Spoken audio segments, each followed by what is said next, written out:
Here, ons kyk op na U. Ons kyk op na U, Here, en ons sien liefde, vergifnis, vryspraak, geloof. Here, en dis ons gebed vanmôre dat wanneer mense na ons kyk, hulle dieselfde sal sien. Daai liedjie se woorde wat sê van die mosterdsaad, ek sien die mosterdsaad in jou. Dankie, Here, dat geloof sigbaar is, dat geloof 'n gawe van U Gees is. Vader, dankie vir U woord wat lewe en lewe bring. Dankie vir U Heilige Gees vir die woord vir ons oopmaak. Die Gees wat ons harte oopmaak, ons oë oopmaak sodat ons sal verstaan.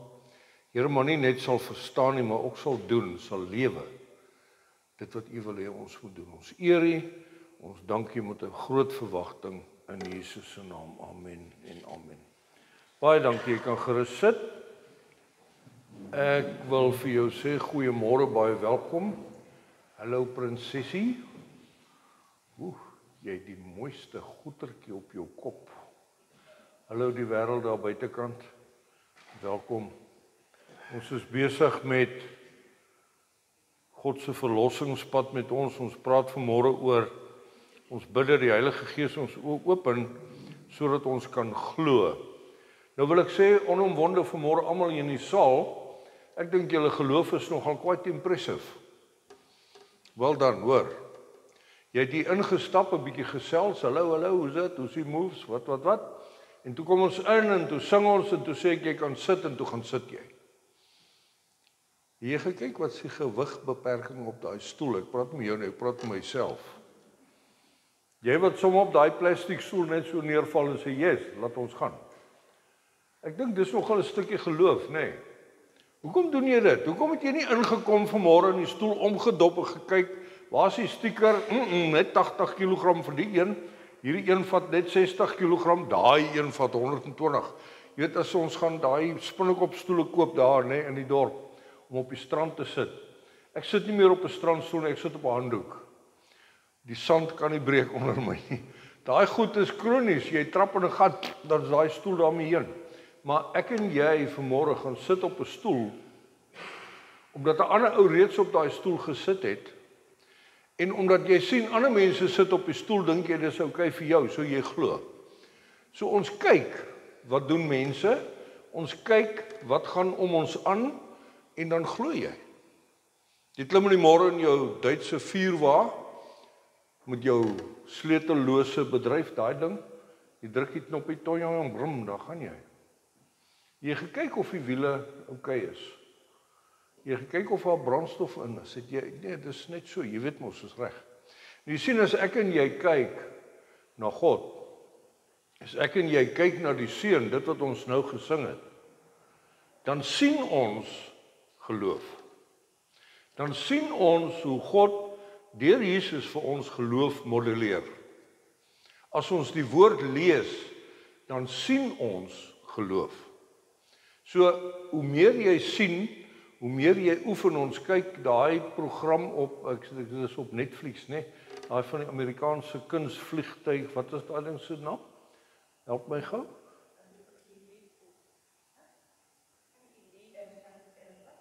Daai een, ja, ek weet wat, daar, ja.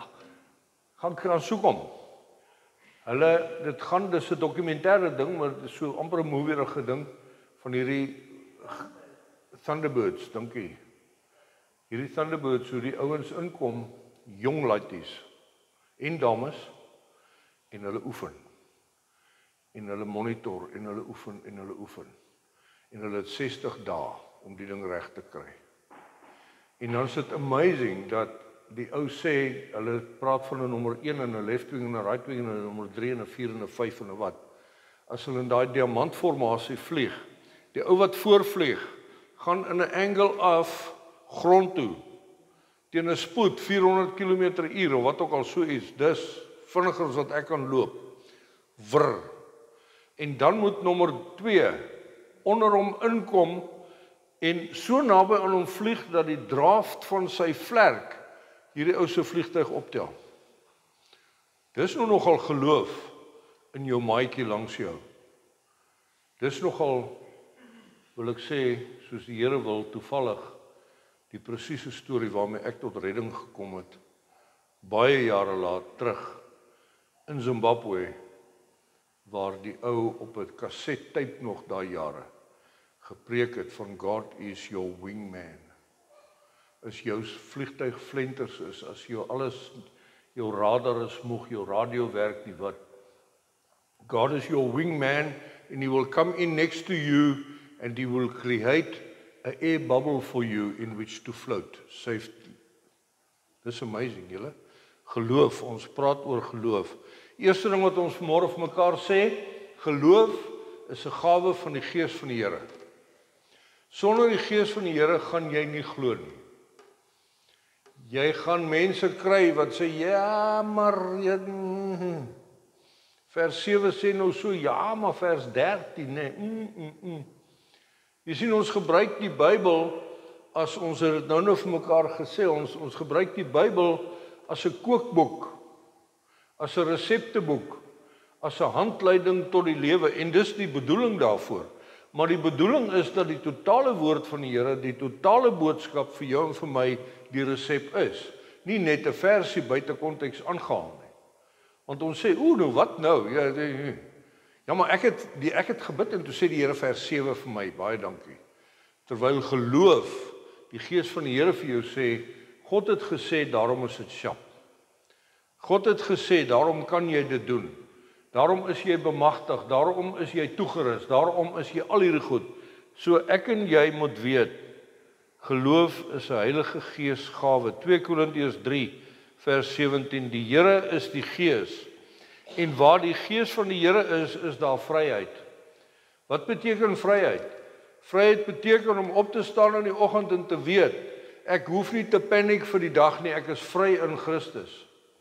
Ja, ek moet verantwoordelik wees, ja, ek moet binne die perke leef, ek moet binne die vlaggie swem op die strand van die lewe en daar's lifesavers wat vletjies blaas en ja, maar ek is vry. Ek is vry en dis net geloof, die wete, geloof dat jy gaan glo.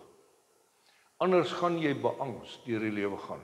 Daai vryheid, daar gaan vir jou nie vryheid wees nie. Jy gaan worry, jy gaan bang wees, jy gaan 'n senuweewrak wees. Die vryheid in die Here. Esegiel 36 vers 27.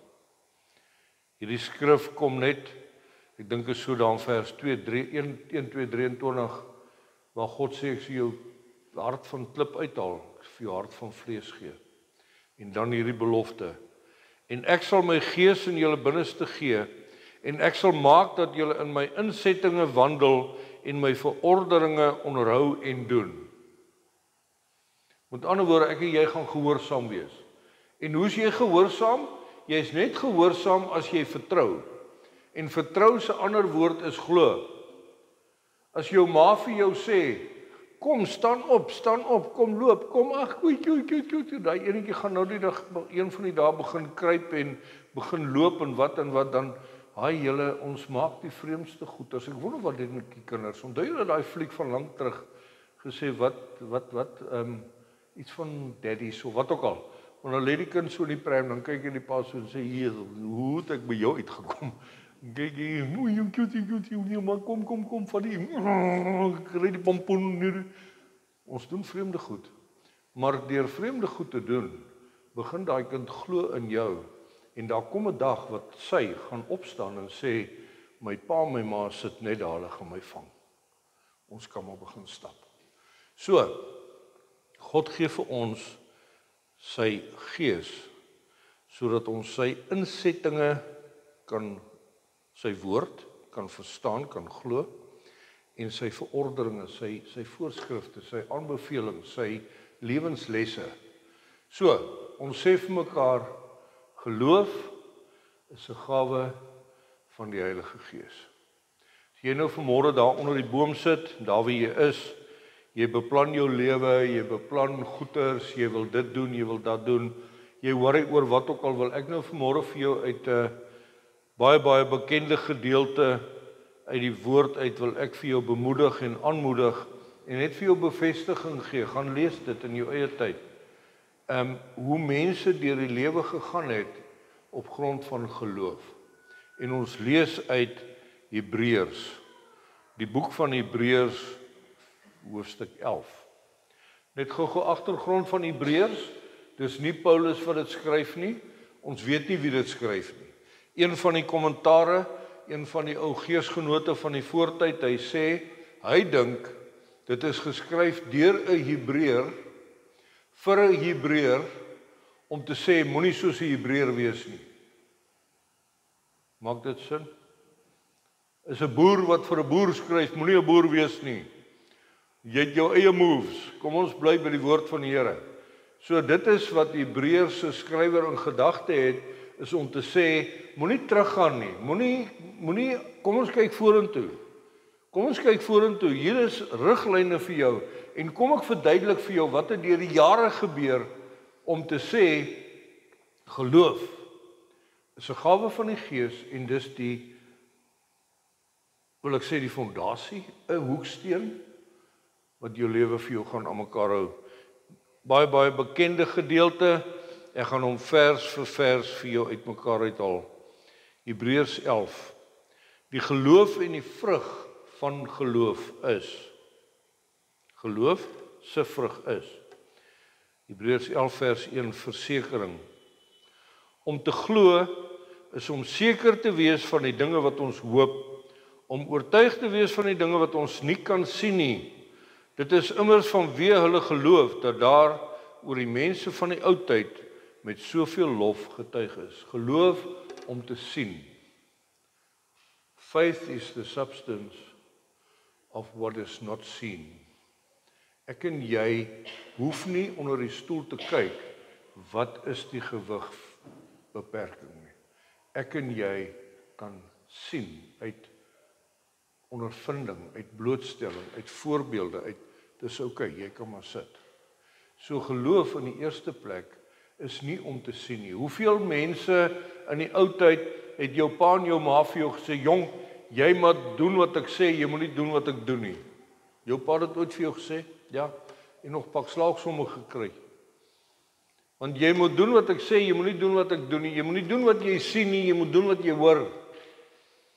En hier kom God en hy sê deur die skrywer van Hebreërs vir ons vanmôre, om te glo is om seker te wees. Om seker te wees. Koning Hizkia van ouds, hy was 'n godsman. Hy het geweet, hy het geglo, maar hy het nog nie daai versekering gehad nie. Paulus, nadat hy op die pad vir Jesus ontmoet het, sê Jesus vir hom, en nou verander jou naam van Saulus na Paulus, jy het 'n nuwe destination. Daarom kan Paulus sê, dood waar is jou angel, terwyl koning Hizkia sê, Here, ek weet jy is daar buite, asseblief help my, ek is bang, ek is siek tot die dood toe. Dis die verskil. Ek en jy vandag, op grond van dit wat Jesus gedoen het, hoef nie te sien nie. Ons het nie vir Jesus gesien nie, ons het nie die kruis gesien nie, ons het wel die woord gesien. So ek en jy kan glo, dis 'n geesgawe. Die volgende vrug wat ek en jy ontvang is kennis. Omdat ons glo, vers 3 van Hebreërs 11, ek lees al die pad Hebreërs 11, 83 vertaling, jy kan hom so volg as jy wil. Omdat ons glo, weet ons dat die wêreld deur die woord van God geskep is. Die sigbare dinge het dus nie ontstaan uit iets wat ons sien nie. Ons het kennis. God gee vir ons die woord van bladsy of van voorblad na agterblad van Genesis en Openbaring en hy sê vir ons leer, eet my woord. In die Ou Testament sê hy skryf dit op jou voorkop. In die Nuwe Testament sê Jesus, ek skryf my woord op jou hart. Jy het kennis, jy weet. Hoeveel keer kom mense by my en sê, hoorie Koos, hoe dink jy oor daai versie wat sê van, dan sê ek, maak saak wat ek dink, wat sê die woord. As jy vir iemand vra, wat dink jy van, dan soek jy eintlik net toestemming om aan te gaan met dit waarmee jy besig is. Want daai versie pas nou nie lekker in jou verwysing en nou kom vra jy vir 'n ander ou, hoe dink jy wat wil die Here vir my sê? Wat wil die Here vir jou sê? As die Here sê moenie, dan sê hy moenie. Hy sê nie moenie partykeer nie, hy sê moenie. Dis maklik. En ek gaan nie voorbeelde noem nie, jy weet waarmee jy sukkel. Jy weet waarmee jy goed is, jy weet wat om jou aangaan. Jou familie, jou vriende, jou wie ook al wat vir jou sê, hoorie maar, hoe dink jy oor hierdie een? Ek dink niks. Want elke ou vanuit sy eie verwysingsraamwerk, sy eie lewensbeskouing, het sy eie idee, maar as die Bybel sê, moenie dronk word nie, dan beteken dit moenie dronk word nie, dis maklik. Ja, maar is dit dan oukei om wyn te drink? Dis oukei om wyn te drink, moet net nie dronk word. Ja, maar wanneer is jy dronk? Ek weet nie, jy sal weet. Jesus, maar ek is drinkfiks, papa, ek kan vat. Vra 'n bietjie die ander pelle. Vra 'n bietjie jou vrou, vra 'n bietjie jou familie, wat dink hulle vir jou? Vra jou kinders. Jy raak mos, daar's so 'n dingetjie wat sê, jy raak gedrink, jy raak gewild, jy raak gladdebek, en dan raak jy geklap. En daai geklappery is waar ons nie wil uitkom nie. Don't do it. En as jy weet, jy het 'n probleem, jy eindig elke keer by geklap op. En dis nie fisiese klap nie, dis ook is geklap. Maar dis ook 'n klap van jou vrou wat by die huis vir jou sit en wag en vir jou sê, wat het jy nou gedoen? Why would you want to go back en sê maar, ag jy weet, ek hou maar hiervan. Jy het kennis van die woord van die Here wat vir jou sê moenie. Of jy moet begin. Ons moet stop, ons moet begin, ons moet aanhou. Ek en jy het kennis. En dit bring ons by gehoorsaamheid, vers 4. Die vrug van geloof is gehoorsaamheid. Omdat Abel geglo het, het hy 'n beter offer aan God gebring as Kain. Vanweë Abel se geloof het hy van God bevestiging ontvang dat hy 'n opregte man is, want God het sy offer aangeneem. En deur dieselfde geloof spreek hy nou nog, al is hy reeds dood. Jy sien, Kain en Abel se storie gaan nie oor die een het 'n lammetjie gebring en die ander een het eintlik maar net 'n grasbal gebring, want wat is nou spinasie en daai goed net, dis maar bokkos. Dit gaan nie oor wat is op die offertafel nie, dit gaan oor die hart. Dit gaan oor die hart. Abel is in 'n verhouding met God, as jy hulle storie gaan lees. Abel is in 'n noue verhouding met die Here. Kain sê, ja, ek sien, is alright, maar nee, ek gaan maar saam, my pa sê so ek maak maar daar's nie 'n persoonlike verhouding, gaan kyk dit. En dan, omdat Kain nie gehoorsaam is nie, of omdat Kain in 'n, kom ons sê, 'n swakker verhouding is, sê God, weet wat, dis oulik, dankie vir die offer, maar daai een is beter. En dit gaan nie oor die lammetjie en die wortelslaai nie. Dit gaan oor die hart van die persoon, die gehoorsaamheid. Ek en jy, deur die gees van die Here, raak gehoorsaam. Ons kry 'n beloning. Ons kry 'n beloning deur die gees van God wat vir ons geloof gee. Die beloning is wat? Vers 5. Omdat Henog geglo het. Onthou julle vir Henog? Wie is hy? Hy is daai ou wat weg is sonder dat iemand weet waar hy is. Hy het in die Bermuda Triangle opgeëindig. Hulle kon nie uitwerk waar hy hier nie. Hy is op hemel toe. God het hom kom haal sonder dat hy dood gegaan het. Ag, en Koos, hallo, wat is die beloning in dit? Kom ons lees. Hy is weggeneem sonder dat hy gesterf het. Hy was nêrens te vind nie omdat God hom weggeneem het. Van hom word getuig dat hy voordat hy weggeneem het, wat hy gedoen? Geleef soos God dit wou hê. As 'n mens nie glo nie, is dit onmoontlik om te doen wat God wil. Wie tot God nader, moet glo dat hy bestaan en dat hy die wat hom soek beloon. Wat is die beloning vir ek en jy vandag deur geloof? Die ewige lewe. Die ewige lewe. Dis ons beloning. God het hom kom haal. God kom haal vir jou en vir my deur geloof, deur gehoorsaamheid. Deur geloof in Jesus kan ons vandag sê, dan is dit maar oukei. Ons kan maar doodgaan, maak nie saak nie. Ons gaan by die Here opeindig. Ek en jy kry vryspraak, vers 7. Omdat Noag geglo het, het hy God eerbiedig gehoorsaam. Julle hoor hierdie ding die hele tyd. Geloof gehoorsaam, hoor julle? Toe hy gewaarsku is oor dinge wat nog nie gesien kon word nie. Daarom het hy die ark gebou om sy huisgesin te red. Sy geloof was 'n veroordeling van die wêreld, maar dit het hom erfgenaam gemaak van die vryspraak wat deur die geloof kom.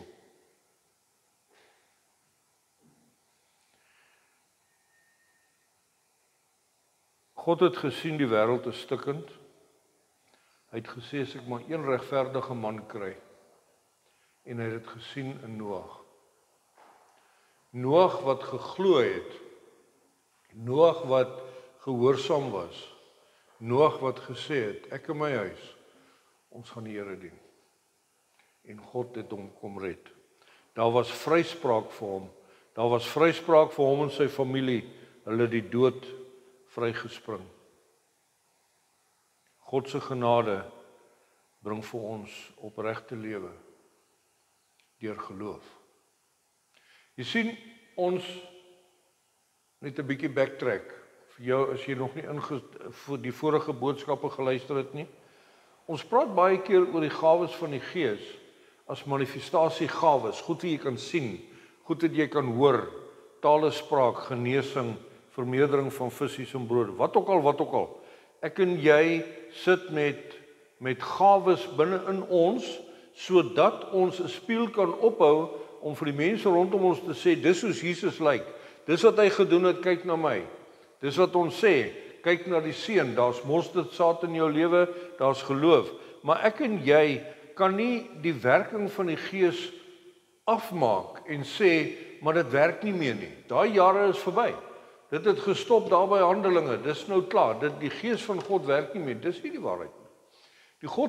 Die Gees van God werk hier en nou. Daar waar jy onder die boom sit, hier waar ek en jy in hierdie saal sit, en God sê vir jou, jy het vryspraak, jy het beloning. Die volgende een sê vir jou, jy is 'n erfgenaam. Jy is 'n erfgenaam, omdat Abraham geglo het, vers 8, het hy gehoor gegee, toe God hom geroep het om weg te trek na die plek toe wat hy as erfdeel sou ontvang. Hy het weggetrek sonder om te weet waar hy sou kon. Hoor jy daai een, terug by vers 1? Om te glo is om te, asof jy gesien het. Hy het nie geweet waar gaan hy heen nie, hy was nog nie in daai land nie, hy weet nie hoe dit daar lyk nie, hy weet nie wat hy daar gaan kry nie, maar hy het geglo. Omdat hy geglo het, het hy die beloofde land gaan woon. 'n vreemdeling in 'n vreemde land. In tente het hy daar gewoon. En so ook Isak en Jakob wat saam met hom erfgename van dieselfde belofte was, want hy het uitgesien na die stad van vaste fondamente en waarvan God self die ontwerper en die bouer is. Hy het geweet, hy is 'n erfgenaam in God. Hierdie paadjie wat hy nou gaan loop, hierdie seisoen, hierdie stukkie, dis nie lekker nie. Dis nie maklik nie. O, ek het 'n siekte, o, ek het 'n uitdaging, oor die finansies, o, ek moet op Jeffreys Bay gaan bly in die lewe. Why? Hoekom? Jy wat op pad is Jeffreys Bay toe kom bly hier en kom beleef God se voorsiening en genade en dis mooi en dis lekker en dis wat, maar jy moet weet, daar gaan 'n tyd kom, daar gaan 'n seisoen kom waar dit nie lekker is nie.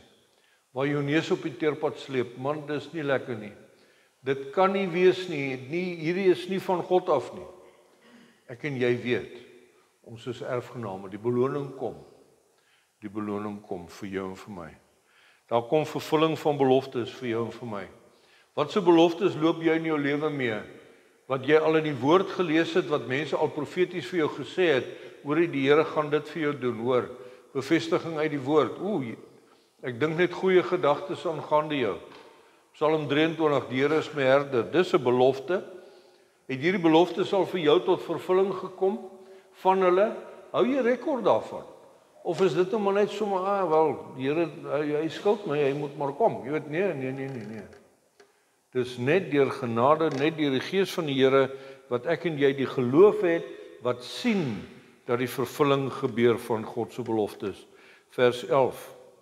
Omdat Abraham geglo het, het hy, hoewel Sara onvrugbaar was en hy al te oud, krag ontvang om 'n kind te verwek, omdat hy God wat dit beloof het, getrou geag het, hy het geglo. Die gevolg was daar, dat daar van een man, 'n man wat nie meer 'n kind kon verwek nie, kinders afgestam het so talryk soos die sterre van die hemelruim, so baie soos die sand van die see. God het vir Abraham gesê, ek sal vir jou nageslag gee. Abraham was by die 100 jaar oud.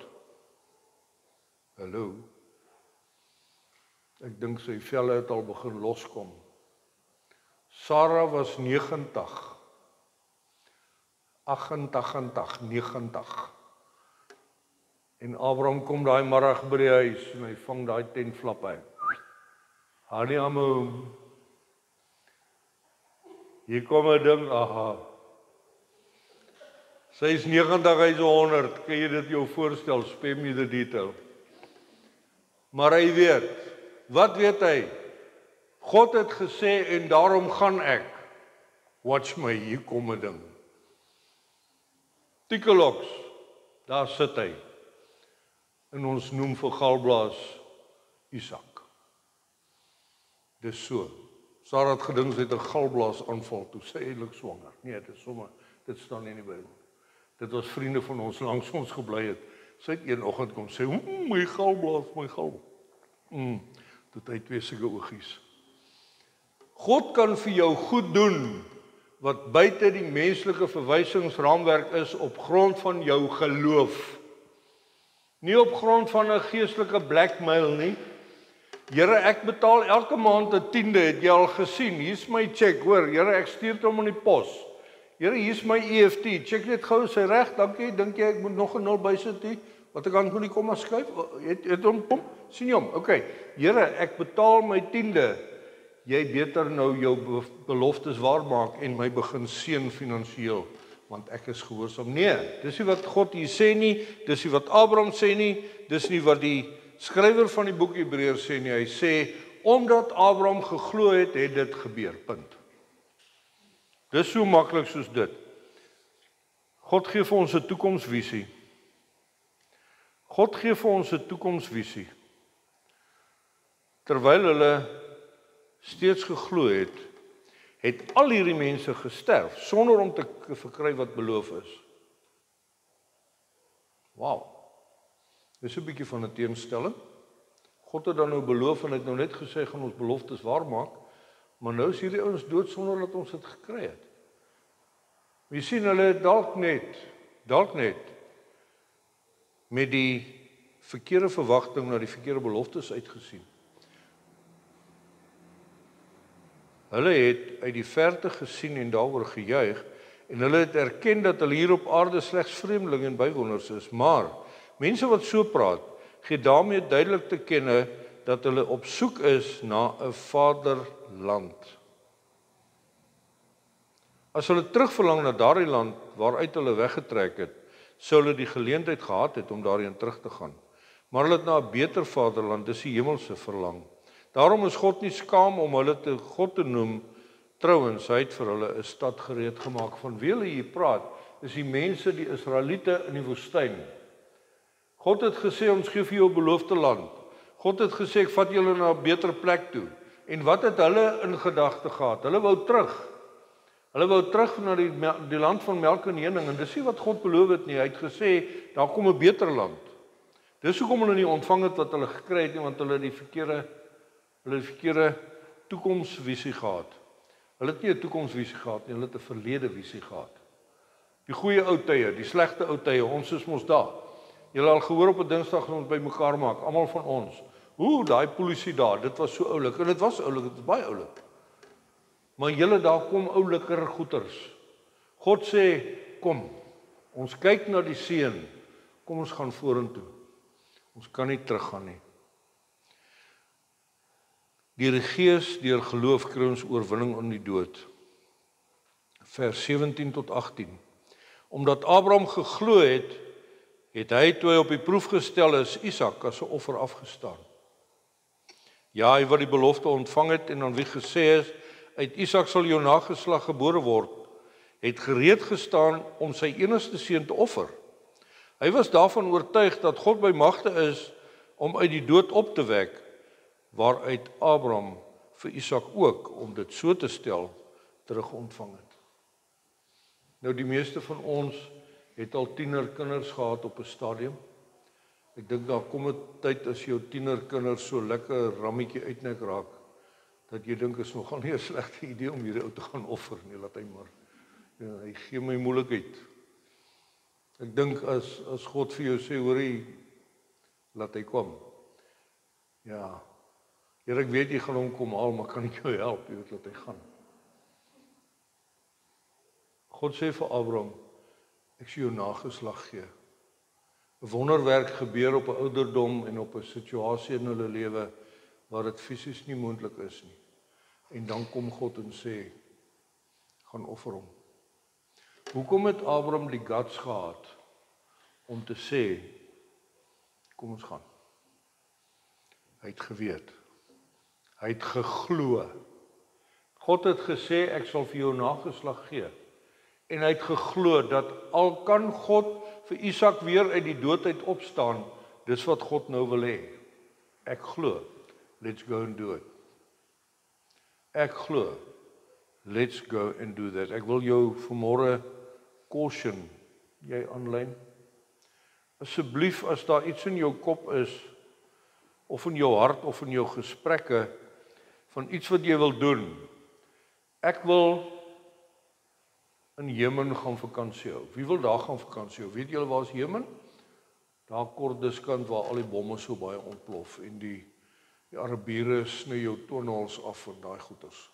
Want dit klink vir my nou 'n lekker plek om te gaan vakansie hou. Ek wil soontoe gaan. Okay. Almal sê vir jou moenie. Jy kan nie soontoe gaan nie, ou. Dis onveilig. Hulle gaan jou roer. Nee, maar wag net so 'n bietjie. Kom ons check gou hier. Psalm 139. Al vlieg ek na die ooste of na die weste, die Here sal by jou wees. Ha, ek gaan Jemen toe. Nee, die Here het gesê ooste of weste, dis hy daai. Nee. God sê, ek gee jou kennis, ek gee jou 'n gees van onderskeiding, ek gee jou toekomsvisie, ek gee vir jou geloof. Moenie stupid wees nie, dis die plain Afrikaans vir daai. Moenie dit doen nie. Ek en jy, die Gees kry 'n seën. Vers 20, omdat Isak geglo het, het hy Jakob en Esau geseën met die oog op die toekoms, die toekomsvisie. Hy seën sy kinders, sodat ek en jy vandag die seën kan dra van God. Nie deur hulle nie, deur die genade van Jesus, deur die werking van die Heilige Gees, het ek en jy vandag geseën, maar Isak het geglo en het Jakob en Esau geseën. Ons kry 'n lang lewe. Vers 21, omdat Jakob geglo het, het hy op sy sterfbed albei die seuns van Josef geseën en tot God gebid. So wat? Kom ons kyk hoe oud was hy. Terwyl hy op die knop van sy kierie geleun het. Hy was op kierieverlof, hy was op pensioen. Hy kon nie meer self loop nie, hy het 'n knop kierie gehad. Hy was moeg, hy was oud. God sê, ek sal jou lang lewe gee. Eer jou vader en jou moeder. Ek sal jou lang lewe gee. Ek en jy, deur geloof, gaan 'n lang lewe hê. Ja, maar Koos, wat van die ouens wat 20 jaar oud word en doodgaan? Ek weet nie, moenie dat iemand ooit jou probeer verduidelik hoe daai ene werk nie. Want selfs Jesus sê, maar ek weet nie. Wat hy vir jou sê is dat as jy oud word en op jou knopkierie lê en jy het 'n loopraam en ek sien daar by ons in die oord het hulle die speedbumps so 'n dingetjie gemaak dat die ouens met hulle karretjies kan lekker ry. Hulle hoef nie so oor daai goed te gaan nie, maar God sê in jou ou dae sal ek by jou wees. En Isak, Jakob het aangehou tot op sy knopkierie. Hy het nie gestop nie. Hy het aangehou. God gee vir ons wysheid. Deur die Gees, deur geloof kry ons wysheid. As 'n verskil tussen kennis en wysheid. As jy iemand iets vertel en sê, ag, maar ek weet. Dan sê jy, maar hoekom doen jy dit nie? Okay. Hoe bedoel meneer dan nou? Want wysheid is die toepassing van kennis. Dit is maklik om kennis te hê. Jy kan boeke lees soveel as jy wil. Jy kan selfs die Bybel lees soveel as jy wil met baie liefde en respek. As jy nie die wysheid en die Gees van die Here het om dit toe te pas en dit te leef nie, People don't care how much you know until they know how much you care. Ek en jy moet wysheid kry, vers 22. Omdat Josef geglo het, het hy kort voor sy dood melding gemaak van die uittog van die Israeliete en opdrag gegee in verband met sy liggaam. Hy het geweet. Maar hy het iets gedoen met daai kennis. Hy het geweet sy einde is naby. Hy het geweet die uittog kom, maar hy het dit toegepas. Hy het gesê, hoorie, hallo, hier's ek. Ek is deel van hierdie proses. Ek en jy is afgesonder vir God. Vers 23, omdat die ouers van Moses geglo het, het hulle hom na sy geboorte 3 maande lank weggesteek, afgesonder, weggesteek. Toe hulle sien dat hy 'n mooi kindjie was, hulle was nie bang vir die bevel van die koning nie. Die Bybel, God se woord, God se opdragte, God se wil is nie onderhewig aan die land se wetgewing nie. En ons moet nie eers daaroor begin praat nie. Ons sal mekaar tranerig en rooi in die gesig maak. Dit is statutêre verkrachting onder die ouderdom van 16. Onwettig, met toestemming, sonder toestemming, jy kan nie, dis onwettig, dis statutêre verkrachting. Maar 'n kind van 12 jaar oud kan sonder haar ouers se toestemming 'n abortus kry. Dis oukei. Hoe chaos is dit? As 'n kind van 12 jaar oud by 'n kliniek instap en sê ek is swanger, weet jy van een geval waar daai kliniek amptenaar wat ook al sê, hoorie, wie is die pa? Want hier het 'n crime gebeur, hier dis 'n misdaad hierdie. Maar ons land sê no problem. Ons noem dit by die naam Oprah Winfrey, jare terug. Het gesê, ja, daar is 10 gebooie, maar die 10 gebooie sê jy mag nie moord pleeg nie, abortus is nie moord nie.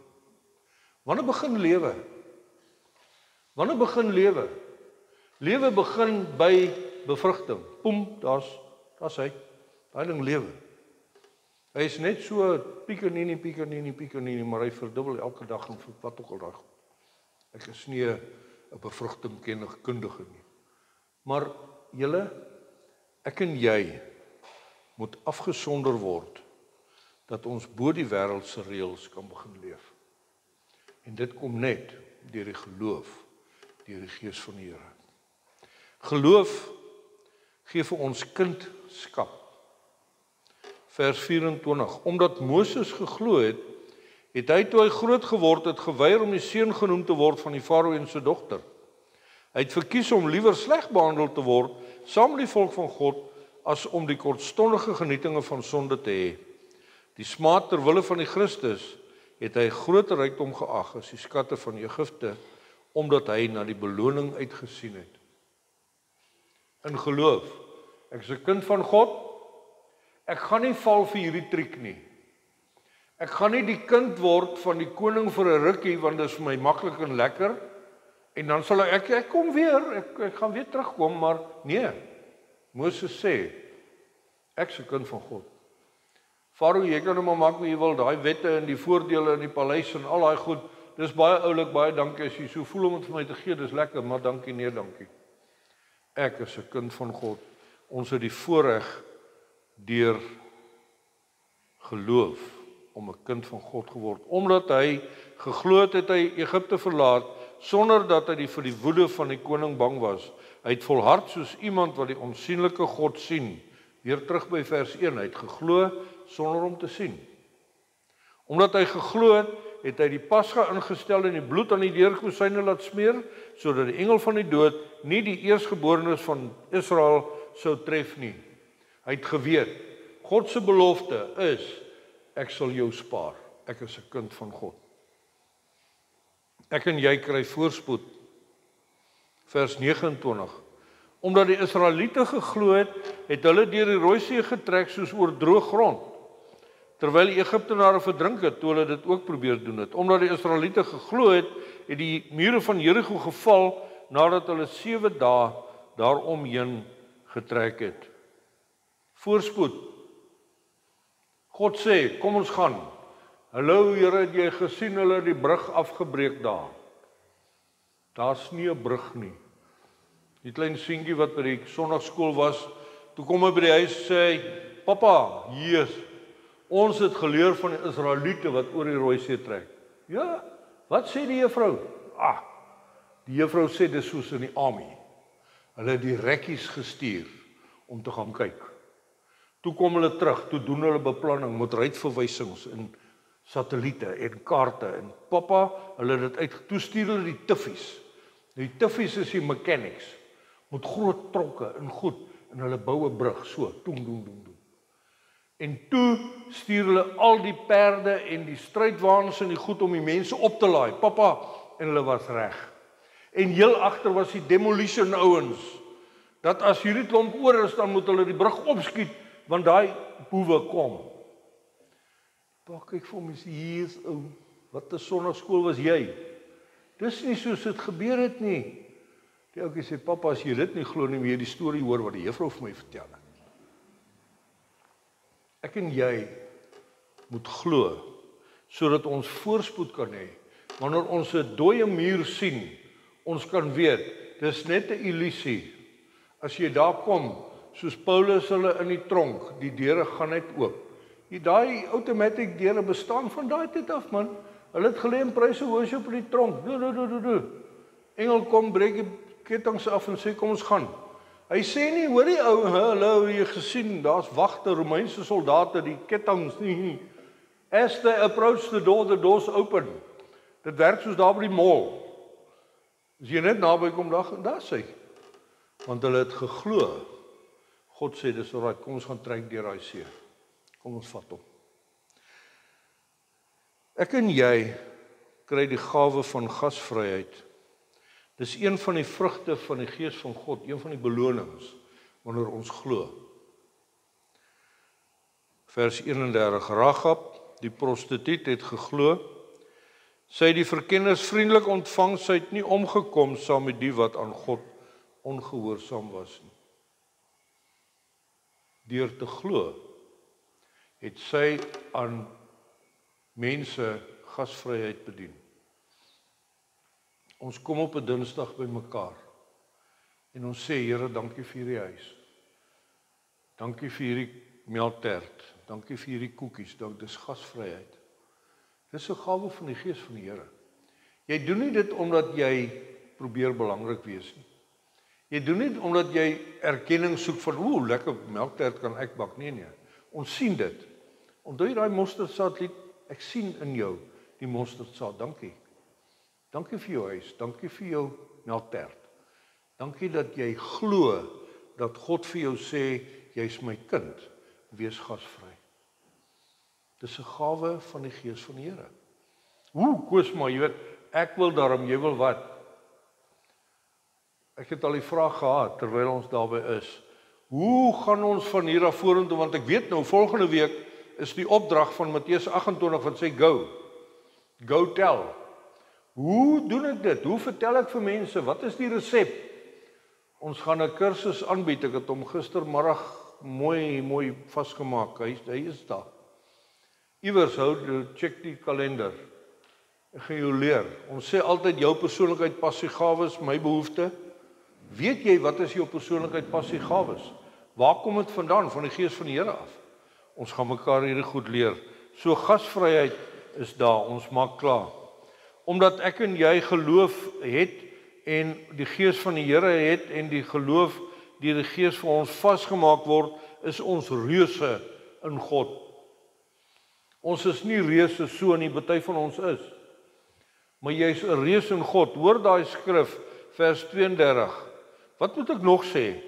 Die tyd ontbreek my, hoor jy, hy het hierdie preek uitgewerk vir vandag. Hy het geweet die tyd loop nou uit. Hy sê die tyd ontbreek my om te vertel van Gideon, Barak, Samson, Jefta, Dawid, Samuel en die profete. Deur die geloof het hulle koninkryke verower, die reg van God gehandhaaf en verkry wat God beloof het. Hulle het leeu se bekke toegestop. Hulle het gloeiende vuur geblus en aan die swaard ontkom. Hulle het in swakheid krag ontvang. Hulle was sterk in die oorlog en het die leers van vreemdes op die vlug gejaag. Vroue het hulle dooies teruggekry, opgewek uit die dood.